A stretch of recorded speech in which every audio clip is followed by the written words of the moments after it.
All right, we are looking at the book of Joshua. So I hope everyone has their notes.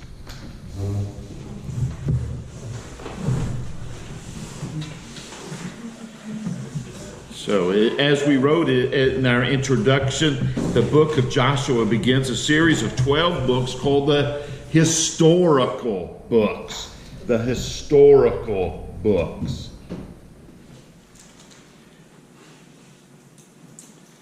Information, number one, covering the historical books.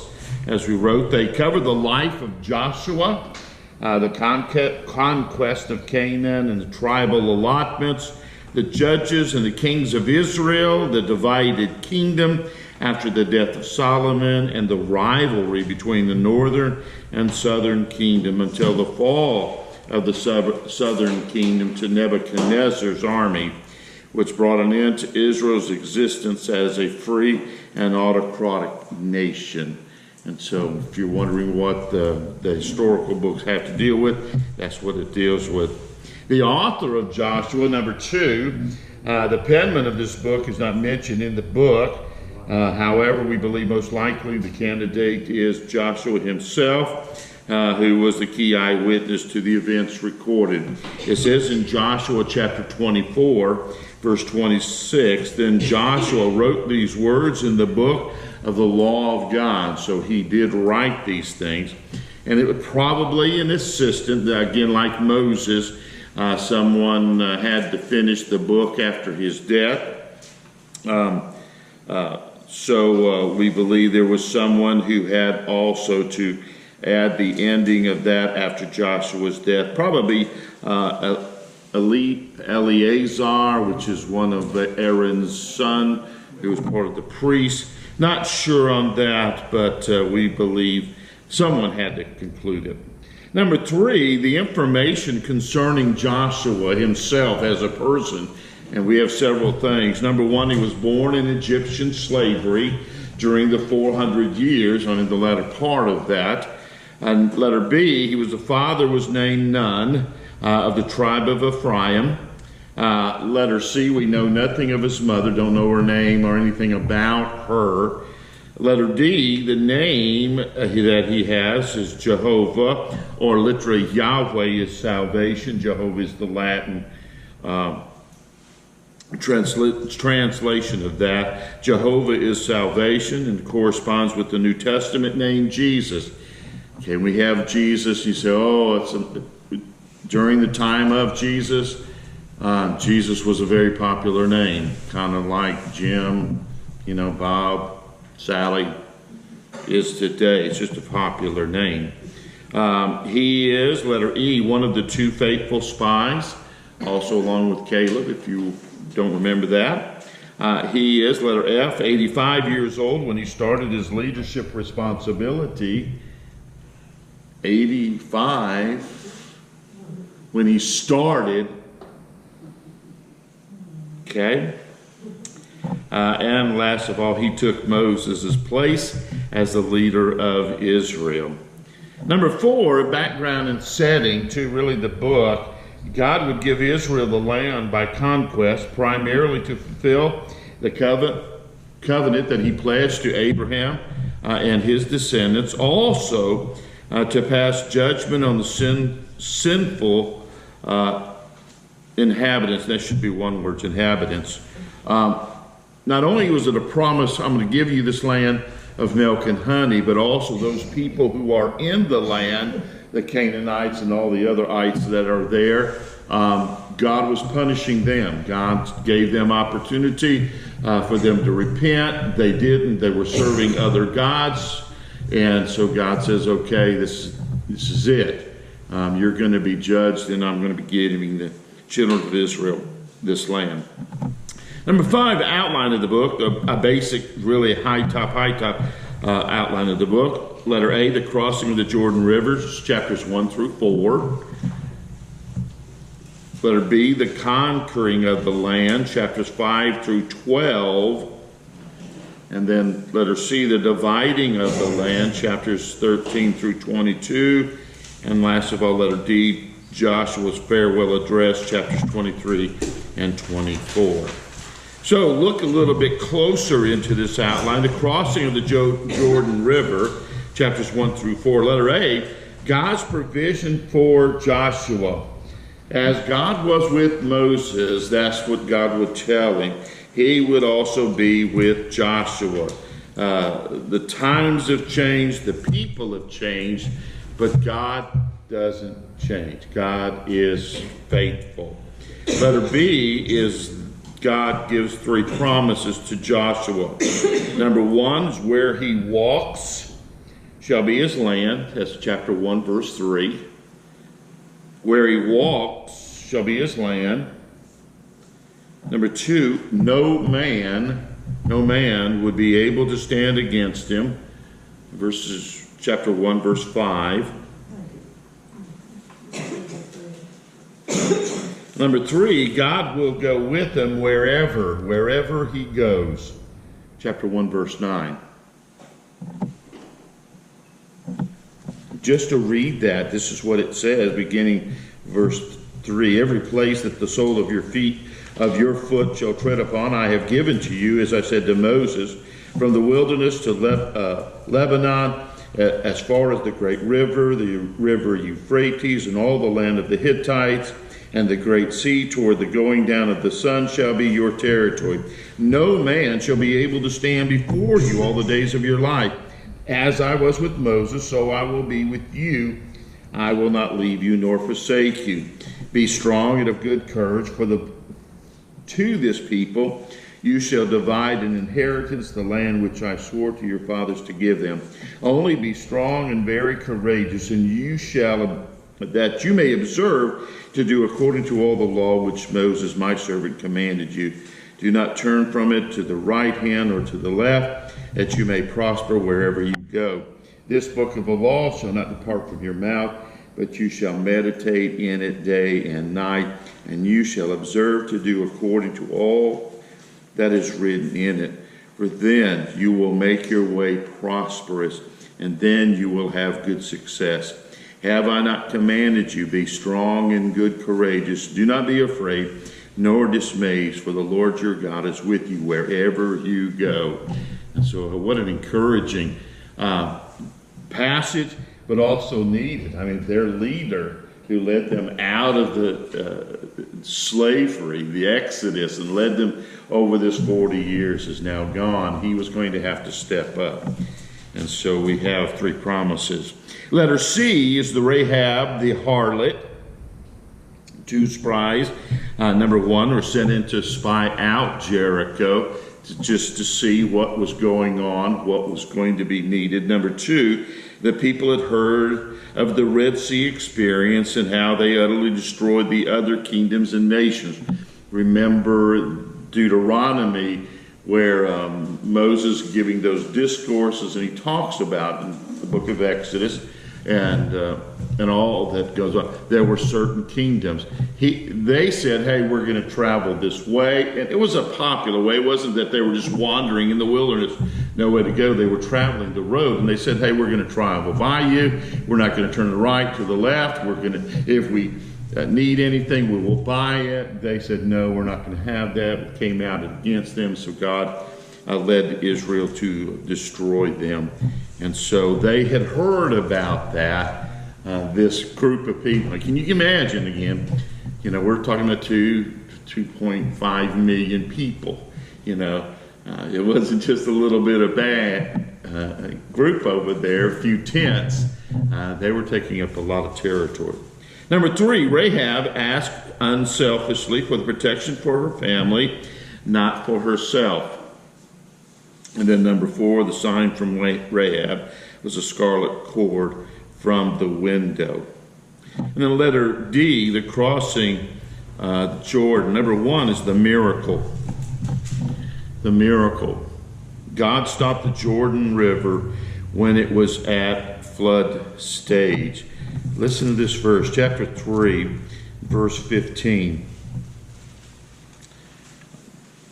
It says, and as for those who bore the ark, came to the Jordan. The feet of the priest who bore the ark dipped in this edge of the water.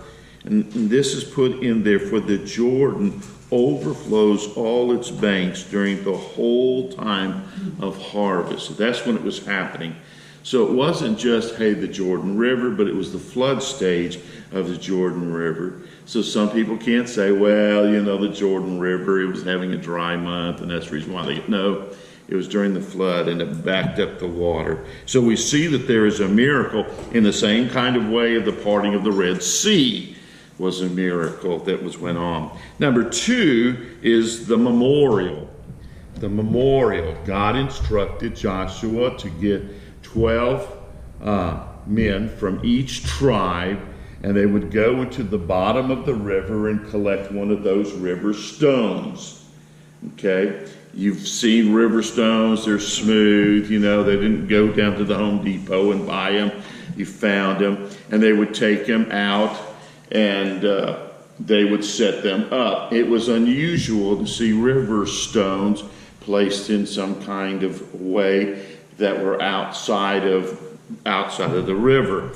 They were to represent not only 12 stones, but 12 tribes of Israel, the 12 families, and so they were done that. Number 3 is the meaning. The meaning. The purpose of this was so that when time went past and the children's children began to ask and see this pillar of stone out by this river, hey, what's this all about? They could retell the story. This is where God delivered them. And it was a memorial that God had intervened and took care of them. In fact, it's interesting, the words that are used in the text. What do these stones mean to you? It wasn't just, hey, what do these stones mean, but what do they mean to you? And they could share that story of the faithfulness of the Lord. So, kind of gives us some principles and some things that we can look at. Hey, passing down our faith, what do these things mean to us? Number 2 is the conquering of the land.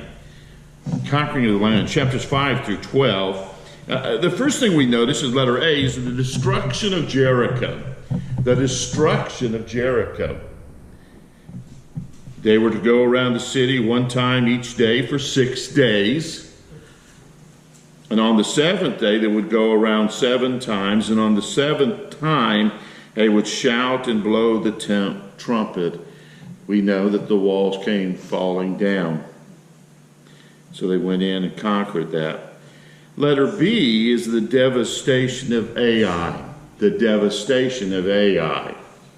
God told the nation that they were to totally kill everything in Jericho. They were not to take anything. Basically, all of that was to be sacrificed to the Lord. Well, there was a guy, number 1, Achan. He took a mantle, 200 pieces of silver, and a bar of gold. He hid them in the bottom of his tent, or basically inside his tent. There are things that's going to be going on that we kind of look at, well, that's just unfair, because God's going to destroy Achan and his family for that. But they knew about it. You don't have all of that being put in your tent and family not be aware of it. Honey, what are you doing? Well, I got this stuff. And, well, you know the rule. And they basically went along with it.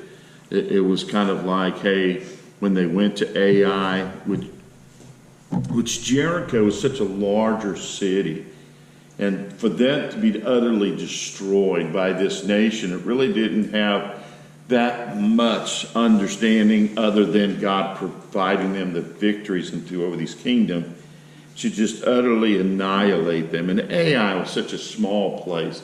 In fact, Joshua says, hey, just send a few of the folks. And they were routed. They were, it was terrible. They lost the battle. And they lost the battle because there was sin in the camp. Now, Joshua doesn't know this. Joshua rends his garment. He's wondering why is this happening. We had victory here, defeat here. And God says there's sin in the camp. And so they go through the whole thing, every family, and going down by clan, and finally they get to the last one, and the lot fell on Achan. What have you done? Took this stuff. they destroyed everything, his family, all of his possessions, and the next time they went, they were then victorious. So we see number 2, remedy for the sin in the camp. That was the remedy. He's got to get rid of the person who's disobedient. Okay. Number 3, the conquest of the land in 3 campaigns. Number 1 was the central campaign. If you would look on the map, and where they were going across the Jordan, it was the central part of what all would become known as Israel. So we call it the central campaign, chapters 5 through 9. The key places are Gilgal, Jericho, Ai, and Gibeon. You will come across that there were certain themes about the particular campaign. So we put those there as letter B. The theme of this campaign was the Deuteronomic formula. Remember the Deuteronomic formula. You obey me, I will bless you. You don't obey me, you're going to face cursing. You're going to have the bad news. And they noticed that. They followed God's plan of doing what he says, march around at one time, 6 days, 7th day, 7th time, the last time, blow the trumpets, yell. The walls came down, they routed Jericho, they took care of it. Sin, Achan, stealing the stuff, caused problems. And so we see this Deuteronomic formula being lived out. You obey me, I'll take care of it. You disobey me, there's going to be consequences. So it's a Deuteronomic formula. Number 2 is the southern campaign. Went to the south of Israel. Chapter 10. Key places of that were the Amorite coalition of kings. There's 5 city-states. Jerusalem. Jerusalem at this particular time was not in Israel's control, but Hebron, Jarmuth, Lachish, and Eglon, they were the cities. The theme of this one was a holy war. Holy war. We've heard a lot, especially since 9/11 and our,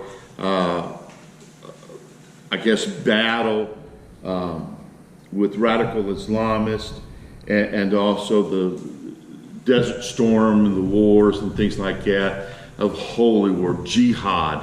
But there were holy wars in the scripture. And a holy war was, here was a nation that wasn't doing the things, they were honoring to God, they were disobedient, and God told them that I want you to go in to utterly destroy them. And so this will come out later, and I'll repeat it again when we get into 1 Samuel. The very act of going in and destroying a particular group of people, a nation, a city, as a holy war was ultimately a sacrifice to the Lord. You were not to keep anything out of it. And so they learned that lesson with Jericho and Ai, especially with Achan. And so we give it the theme, holy war. And the third one is the northern campaign, chapters 11 and 12. Key place of this is Hazor. And the theme of this one was obedience. The theme of the campaign was obedience. Number 3 is the dividing of the land. This is the conquest. They didn't get everybody out of it, but they have enough people that have been destroyed and kicked out of it that they're able to begin to divide up the land by families. And I think we gave you a map that showed kind of where those families would be. And so it's chapters 13 through 22, you'll find out the dividing of the land. Letter A, every tribe would receive land except the Levites. They would receive towns and land for their livestock, but they weren't given a particular area. They just had Levites that would come from basically every one of the 12 pieces of land. You can see. I don't remember what study that was. I think maybe the last one that the one for it. Just see the map of where every tribe was put. It's in one of the ones that we handed out. Have you got it? You know where it is? What study was that with? It's Numbers. Okay, the study of Numbers. We gave you the map that shows you kind of see it. So you go back and see that. So kind of chop that. Hey, look at the Numbers outline. And then last of all, we have number 4, the farewell address. Joshua's farewell address, chapters 23 and 24. Letter A, Joshua commends the law to the people as God had done to him. He again, letter B, he repeats the Deuteronomic formula. Letter C, there's an invitation to faithfulness. There is the Shechem covenant that is made. Basically, as for me and my house, we were going to serve the Lord. Who are you going to serve? Shechem was the place. Places a rock out in the middle of it and says this rock is a testimony, or basically a witness. It hears what you're saying, that you're going to follow the Lord and do the right thing. And of course now rock doesn't have ears, but it was to be a testimony that they would said, hey, we're going to follow the Lord. And then letter E, the book closes with 3 funerals. Joshua's, of course, he's 110 years old. He passes away. The other funeral, number 2, is Joseph's bones. Remember Joseph telling the Israelites when they leave, they're to take his bones and bury him. They bury those bones. So that's number 2. And then Eleazar's funerals also have. So maybe not Eleazar was the last guy who wrote, but he did write of Joshua's, but he's the son of Aaron. So those 3 funerals really kind of conclude the book. The closing is that through 3 military campaigns and against more than 30 enemy armies, Israel, under the leadership of Joshua, discovered that it's not the size of the army or the military might that wins battles. Victories comes through faith in God and obedience to his word. Joshua is very insightful for us. When I'm going to say don't get bogged down, don't get bogged down that you miss the point that their faithfulness to God is what delivered them. Remember, even in Deuteronomy, Moses says that when you get in there, don't forget who gives you this land. That it's not by your military might, it's not by your strength, it is by my hand. I think that's important for us today because sometimes we have a tendency of thinking, well, I've done this, I've done that. You know, this church is here because of me, or this church was able to do this because of me. And we ought to be saying, you know, does God use people? Yes. But it is God who is ultimately to receive the glory. He is the one to receive everything that's going on. Okay?